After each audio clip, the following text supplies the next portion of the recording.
Hello friends, અપેક્ષા જ્ઞાન કી YouTube ચેનલમાં ફરી આપ તમામ મિત્રોનું સ્વાગત છે। મિત્રો, સીઈટી પરીક્ષા વિભાગ ગણિત ધોરણ 5 મિત્રો, આ પરીક્ષા માટે આજે આપણે ગણિત વિભાગના પ્રશ્નો સમજવા પ્રયત્ન કરશું। મિત્રો, તમે નવોદયના તૈયારી કરી છે નવોદય, તો આનું ગણિત તમને એકદમ સરળ લાગશે, કેમ કે નવોદય જેટલું અઘરું નહીં લાગે, કેમ કે આમાં ધોરણ 5 જે કન્ટેન્ટ છે એ ધોરણ 5નું જ પૂછાય છે, એટલે તમને ખૂબ મજા આવશે। ઓકે, ચાલો 10 લાખને અંકમાં લખતા કેટલા શૂન્ય આવે? મિત્રો, 10 લાખને આ રીતે આપણે લખીએ। ઓકે, 3 આંકડા પછી અહીંયા આવશે 3 આંકડા પછી, તો એકમ, દશક, 100, હજાર, 10,000, લાખ અને 10 લાખ। હવે મિત્રો 10 લાખને અંકમાં લખો છો તો શૂન્ય કેટલા આવે છે? અહીંયા મિત્રો શૂન્ય પૂછ્યું છે, હવે તમે શૂન્ય ગણી લો। આ 1, આ 2, આ 3, આ 4, આ 5 અને 6, તો 6 શૂન્ય આવે, આપણો જવાબ સી। આટલું સરળ મિત્રો પ્રશ્ન પૂછાશે, જોઈ લેજો। ગણિત સરળ હશે પણ થોડીક પૂછવાની પેટર્ન અલગ હોઈ શકે છે। બીજો પ્રશ્ન, કાટકોણથી ડબલનું માપ કેટલા અંશ હોય? મિત્રો, અહીંયા ખાસ એ પૂછ્યું છે કાટકોણથી ડબલ। હવે કાટકોણ ખૂણો આપણે સમજી રહ્યા છે ખૂણા, તો આ જે ખૂણો છે કાટકોણ ખૂણાનું માપ કેટલું હોય? 90। હવે એનું ડબલ તો એને 2 વડે 90 ને 2 વડે ગુણો 180, આપણો જવાબ શું આવશે મિત્રો? 180। ખાસ મિત્રો, તમે આના આધારે ઘણા બધા પ્રશ્ન બનશે। ઘડિયાળ છે આપણી, આ ઘડિયાળ, તો એમાં કેટલા વાગે કાટકોણનો ખૂણો બનતો છે 2 કાંટા વચ્ચે? મિત્રો, જે કાંટા વચ્ચે છે 2 કાંટા વચ્ચે કાટકોણનો ખૂણો ક્યારે બને? જો સમજો કે ઉદાહરણ તમને આપું, એક 12 ને 3 અહીં કરીએ, તો જો બાળકો જ્યારે 3 વાગશે ઘડિયાળમાં એક્ઝેક્ટ 3, તો આ જે ખૂણો છે ને કાટકોણનો બન્યો 3 વાગે। તો આવી રીતે બીજી કેટલી કલાકે આપ તમે ઘડિયાળને લઈ અને એકવાર ચેક કરો, તો આવા પણ પ્રશ્ન નીકળશે। જો આવી રહ્યો, ઘડિયાળમાં 3 વાગે ત્યારે 2 કાંટા વચ્ચે કયો ખૂણ? તો કાટકોણ, મેં તમને વાત કરી। પણ 3 વાગ્યા સિવાય બીજો કેટલો સમય? 3 સિવાય બીજો સમય ગોતો કે જે કાટકોણ રચાતો હોય। 1 વાગે, 2 વાગે, 3, 4, એવી રીતે તમે ઘડિયાળમાં જુઓ અને જાતે મિત્રો અવલોકન કરો।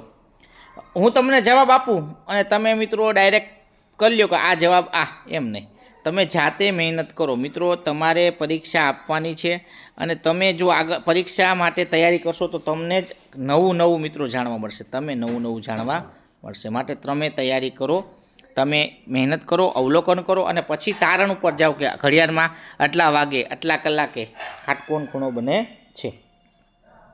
પછી 5 સેમી બાજુવાળા ચોરસનું ક્ષેત્રફળ કેટલું થાય? મિત્રો, આ એક ચોરસ છે, સમજો આ ચોરસ। હવે એનું માપ તમને આપે છે 5 સેમી, આ 5 સેમી હોય, આ 5 સેમી હોય।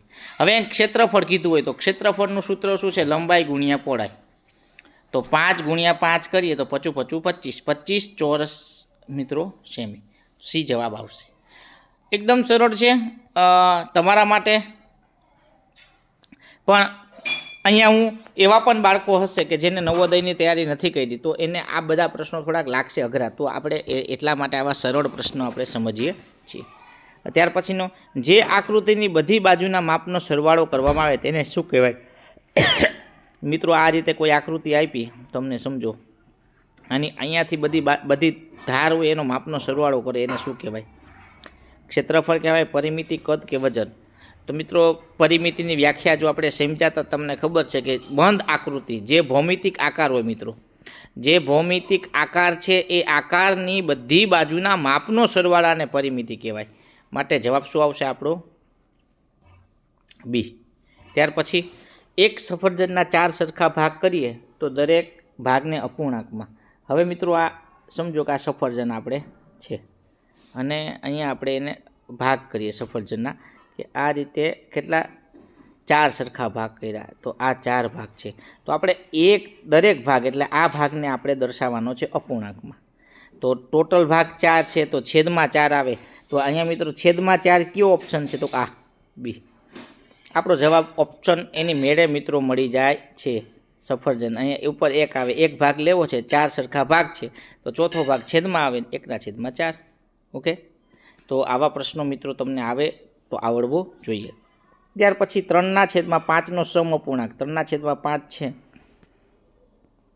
તો એનો બીજો સમઅપૂર્ણાંક એટલે એનો તમારે ઘડિયો બોલવાનો. 3ને કેના વડે ગુણ્યા? 2 વડે ગુણ્યા, તો 3 ગુણ્યા 2 કર્યા તો જવાબ શું આવ્યો?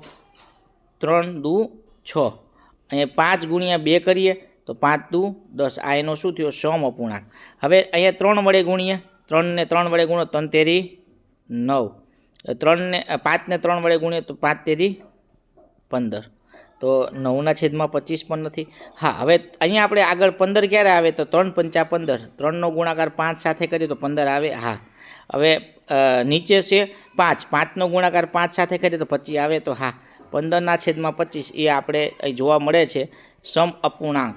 મિત્રો, સમઅપૂર્ણાંક વિશે બેઝિક તમારે જાણવું હોય તો વિડીયો અલગથી આપણે આપેલો છે, ડિટેલમાં વિડીયો જોઈ લેજો. ઓકે, ગુણાકાર કરવાના છે, બીજું કાંઈ છે નહીં. હવે એચ શબ્દ છે મિત્રો, આ એચ જો એને ઉલટો કરવામાં આવે, 1/2 આટો ફેરવવામાં આવે તો અહીંથી મિત્રો એક સમજો કે આ એચનો ભાગ છે, આપણે હું તમને અલગ રીતે તમને સમજાવું. આ ભાગ આપણે છે અહીંયા 1/2 એટલે અમે પિંક કલર તમારી સામે કર્યો છે. સમજો કે આપણે એને આપણે આમ ફેરવીએ છીએ, આમ આપણે ફેરવ્યું તો શું થશે મિત્રો? તો આ ભાગ પાછો એચ આ રીતે જ બનશે. 1/2 આટો એટલે અહીંયાથી આપણે શરૂ કર્યો આટો, એને અહીંયા લઈ આવ્યા તો એચ કાંઈ બદલાતો નથી. એચનો આકાર છે મિત્રો બદલાતો નથી, આવો ને આવો રહેશે. સમજી લો મિત્રો, આપણે એ છે એને 1/2 આટો ફેરવ્યો તો એનો આકાર કેવો થશે? આ રીતે બનશે. જો આ 1/2 ફેરવું, આ તમારી સામે મિત્રો અહીંયા પ્રત્યક્ષ તમને લાઈવ કરી બતાવું છું કે આ જે છે એને આ એકડા ABCDના એને 1/2 આટો ફેરવ્યો એટલે આવું થાય. તમે કોઈ પણ વસ્તુ લ્યો તમારા ઘરે રાખો અને એને 1/2 એટલે અડધો આટો ફેરવો તો તમને જોવા મળશે કે કેવું જોવા મળે છે.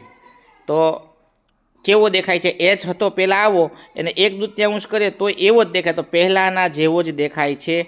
ઊંધો આડો કે બદલાઈ જશે? તો કે પહેલાંના જેવો જ દેખાય છે, એટલે આપણો જવાબ આવશે સી. આટલા સરળ પ્રશ્ન હોય છે. નીચેનામાંથી કયો અંક અડધો આટો ફેરવતા બદલાતો નથી? મિત્રો, જો શબ્દ પૂછ્યો છે નથી, હવે છગડો છે એને અડધો આટો હું ફેરવું, આમ ફેરવી નાખું તો એ શું થશે? આ રીતે આમ થશે. આ ભાગ ઉપર ગયો.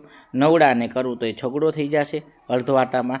પછી આઠડા છે એને આમ 8 છે તો એને આ પલટો પહેરો તો આ જ રહે. બગડો છે તો એ આ રીતે થઈ જશે.